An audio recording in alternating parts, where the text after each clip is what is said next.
to the 4 o'clock News and Politics show. 3 o'clock on Tuesdays with Ava Gaudet. Great entertainment lineup. Had some live music in studio, which is always great here in downtown Providence. But we're going to tack down to Washington, D.C., as we usually do each Tuesday, to talk about what's going on inside the Beltway. Jennifer Lawless, director of the Women in Politics Institute at American University. Thanks for joining us, as usual. Hi. Good to see you down in D.C. I know you're in the throes of getting ready for the holidays. When does the semester end at American? It ended for me today, so I just submitted grades, so I'm finished. Very happy day. Finish, and what better way to finish than to do a media appearance with Obviously.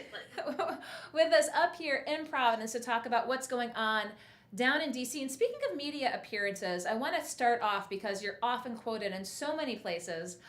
And it was a recent piece in Pointer about the coverage during the election by such individuals who have now found themselves in hot water for sexual harassment, from Charlie Rose, from Matt Lauer, taking a look at that coverage of Hillary Clinton. Do you think this will get more scrutiny? You had some comments about that, having run for office as a woman. You know, here we are, folks might say Monday morning quarterbacking, but now we're coming to find out more about these interviewers themselves and their treatment and attitudes towards women. Yeah, I mean, what I think we have to be careful about is to stop short of making generalizations based on the Clinton-Trump campaign. And so we know, for example, that Matt Lauer gave Hillary Clinton a much harder time than he did Donald Trump in that town hall forum, which might very well have ultimately swayed some voters. But in order to draw the conclusion that his own sexual harassment background systematically affects the way that he treats women, we have to see how he's treated other candidates. We have to see how other male and female reporters who have and who have not been accused of sexual harassment have treated Clinton and Trump. We need a more systematic analysis. That said, I think most women out there, I certainly fall into this category, would feel far more comfortable and would be much more likely to believe that we were being treated by a reporter who we did know for sure did not have sexual harassment in his background. So, I think we will be scrutinizing these guys a lot more as we head into the next election cycle. But I also think it's important to realize that it's very possible for men to behave badly in their personal lives and to not necessarily have that affect the news coverage that they're providing. Well, clearly it was a topic of interest nationally, and wanted to just make sure that we talked about that a little bit before the big news today. Rep. Conyers stepping down now. He calls it a retirement. A lot of the headlines say resignation. Is it clearly in the vernacular right now? It's definitely a resignation. You don't retire with 24 hours notice. And when you retire, it's usually not on the heels of yet one more woman claiming that she was sexually harassed by him. And so I think this also demonstrates how quickly things can change in just the course of a week. When these allegations first came out, Nancy Pelosi, for example, called Conyers an icon and said that we have to wait and see. Within 24 hours, she was changing her tune, and it seems that most of the Democrats in Congress, and certainly most politically active women across the country, think that this was the right move. And you talk about that. I mean, we look back a week and saw where top Democrats were just a week ago. I'm sure opponents, Republicans would like to say, well, they sort of flip-flopped, but did they really sort of hold true to their word, saying, let's take a wait-and-see approach, and then when more and more evidence came out, did they act in a prudent manner? I think Nancy Pelosi, if she had it to do all over again, would have stepped back that one line. At no point did she make it clear that she was defending him in any way. But I also think that any charges on the part of Republicans of flip-flopping or hypocrisy is really just completely ridiculous. I mean, they're en route to elect Roy Moore to the United States Senate. The president is today facing charges in a courtroom about sexual harassment. So, the fact that they're blaming Democrats who are basically falling on their swords right now is pretty incredible. And you talk about the difference that a week makes, as you said, looks like about to elect Roy Moore. Again, we know what the difference a week can make when we're here in the studio. But, I mean, anything to expect in this coming week before the special election? Well, the two things that I found most interesting in the recent polls are, first, the idea that 71% of Alabama voters don't believe the women. They don't believe the charges. They think that somehow this is related to fake news or the Democrats doing everything that they can to play dirty and win back this seat. The irony, of course, is that these women themselves are Republicans and have never voted Democrat in their life. So the idea that the Democrats were able to generate this conspiracy is pretty silly. The second thing that I find really interesting is that the timing is very, very similar to the timing of the Access Hollywood tape prior to the 2016 presidential election. And what we've seen over the course of the last few weeks is support for more growing. And those initial knee-jerk reactions that this is unacceptable are beginning to wither. And so this is a situation where an October surprise isn't really damning when the election isn't until December 12th. The October surprise indeed. And of course, we saw Billy Bush come out and say, no, in fact, those comments were the president's. Have we seen any reaction from him to Billy Bush this week? I haven't seen anything, but I do think it demonstrates how bad the situation is for news right now. And the fact that you have people having to attest to the truthfulness of that tape, where we know that it's Donald Trump, he apologized for it. And the idea that there is this core group of Republicans, mostly Trump voters, who are willing to believe anything that the president says is pretty scary. I think that at the end of the day, if it turns out that Alabama voters elect Roy Moore because they are concerned about sending a liberal Democrat, which Doug Jones is not, by the way, to the United States Senate, that's one thing. If they're willing to send him to the Senate because they believe that the liberal machine and the fake news have concocted a silly story, then I think we really have to step back and figure out what we're going to do, because that's very damning for democracy.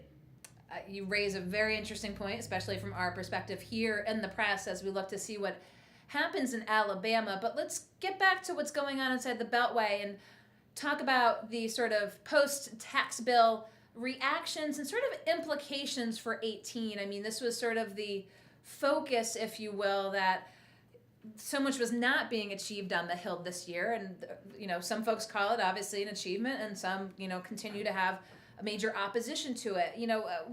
Where's the dust going to settle? I really don't know. I don't actually think it's a done deal yet, because in order to get it to pass the Senate, Mitch McConnell made promises to both Jeff Flake and Susan Collins that we're already hearing the House Freedom Caucus members think are appalling and would not support in a conference committee version of the bill. If those promises are not delivered to Flake and Collins, they have absolutely no incentive whatsoever to vote for this bill. And we know that Bob Corker is already opposed to it. And so I'm not that convinced that Paul Ryan has the ability to rally his troops and get them on board to do the right thing, when it has to do with, moving Obamacare in a direction that is certainly appealing to the Republicans, but that's certainly not far enough for these House Freedom Caucus members, and basically dealing with DACA and allowing these Dreamers to stay, which they don't support either. So, I think there was initial victory, and it certainly was the closest to a legislative achievement that the White House has seen thus far. But I think we're still a little bit away from being able to say that this is signed, sealed, and delivered. And again, Tuesday afternoon, it feels like forever ago with the charges against Mike Flynn. Where do things stand now? Obviously, the talk down in D.C. was a lot of nervous people, perhaps, over the weekend. But we've seen this before. We saw it with Manafort. Mueller acts in the way that he is going to do so. We get what the results are in due time. But what are the expectations now moving forward? Well, I think there are a couple of sets of expectations. First is the expectation that Flynn has some really interesting and important information that Mueller needs. And that could have to do with Don Jr. and Jared Kushner. It could have to do with Mike Pence as part of the transition team, actually the head of the transition team, knowing that this went on. It could have to do with the fact that Donald Trump, in fact, knew that Michael Flynn had lied to the FBI. We don't know for sure, but over the course of the last week, the expectations about what it is that Mike Flynn can deliver seems to have increased and grown. At first, it really seemed like it was only about Don Jr. or Jared Kushner, and now I think people are thinking that it could be beyond that.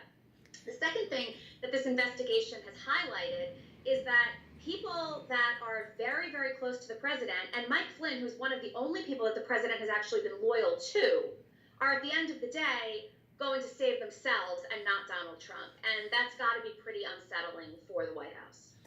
And what of that tweet that we saw you talk about, when the president knew that he was lying, and especially as it pertained to Comey, and then the response that his lawyer tweeted? Do we really think that Trump's lawyer tweeted that tweet this past weekend? If Trump's lawyer tweeted it, then it's literally the only time that Donald Trump did not tweet his own message. Moreover, if Donald Trump's lawyer tweeted it, that also means it's true. Right? So, I mean, if the lawyer tweeted it because he took over the phone, which is just preposterous to begin with, it means that the lawyer actually knew that this happened. The only way the lawyer would know this happened is because Donald Trump told him that it happened. So I just don't see how that's a legitimate or a plausible or even a reasonable defense on the part of the White House to try and distance Donald Trump from that tweet. It's silly. And speaking of things that are legitimate, as we're looking at an investigation down in Washington, D.C., I gotta ask, I mean, are tweets fair game? You know, is Mueller gonna pull this tweet out in a few weeks' time and make some headway of it? I don't think Mueller needs the tweet to make headway, but if tweets are fair game, it's because this White House has decided that tweets are fair game. And so I don't think a lot of people will be very sympathetic if the White House begins to question whether this is a legitimate way of communicating when they've been saying all along, not only through the campaign, but certainly through the transition and the administration, that this is the way presidents govern and communicate in, the current media environment. One other note about the Mueller investigation is something that happened last night, which is the very high likelihood that Paul Manafort's bail is going to be revoked and he is not going to be able to leave his home, in part because he was ghost authoring an op-ed that was supposed to paint him in a very positive picture when the terms of his release were such that Mueller said you can't in any way do anything to communicate with Russians or to sway public opinion about you. And I think that this is a situation where maybe Manafort thought he was above the law once again, but Mueller has to send a very, very clear signal that nothing will be tolerated. And I think a lot of other people will be a lot more inclined to play by Mueller's rules when they see that this is ultimately going to be very, very damning for Manafort.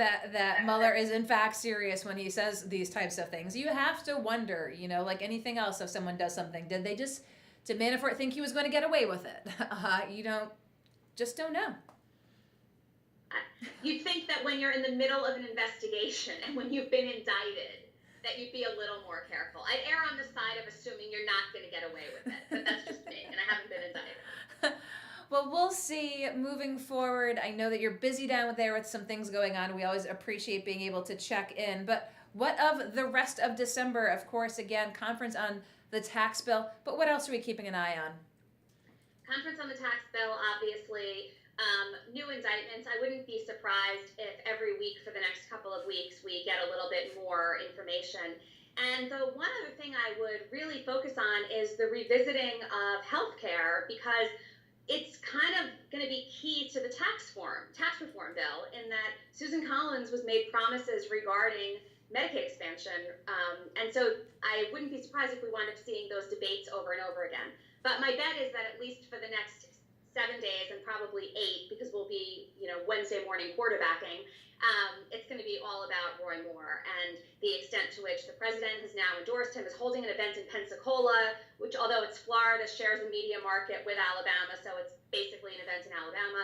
The RNC has redirected resources to that race, and this is, I think, going to be, the 2017 referendum on can you be a sexual predator and still get elected. You talk about that, and all the indications pointing to these numbers for Roy Moore. I mean, the doubling down by the RNC and even Trump himself, I mean, is it just kind of circling the wagons and rallying the troops? I think it's about turnout. I think they saw that in the recent polls that overall Alabama voters are pretty split, but among likely voters, Moore has about a 9-point edge, and they want to ensure that those voters come out to the polls. Okay, well, Jennifer Lawless, starting winter break down there, what better way to start than by doing a media opportunity up here? As always, we appreciate your Skyping in. We will talk with you very soon. Thanks. Have a good week. Okay, thanks, you too. Okay.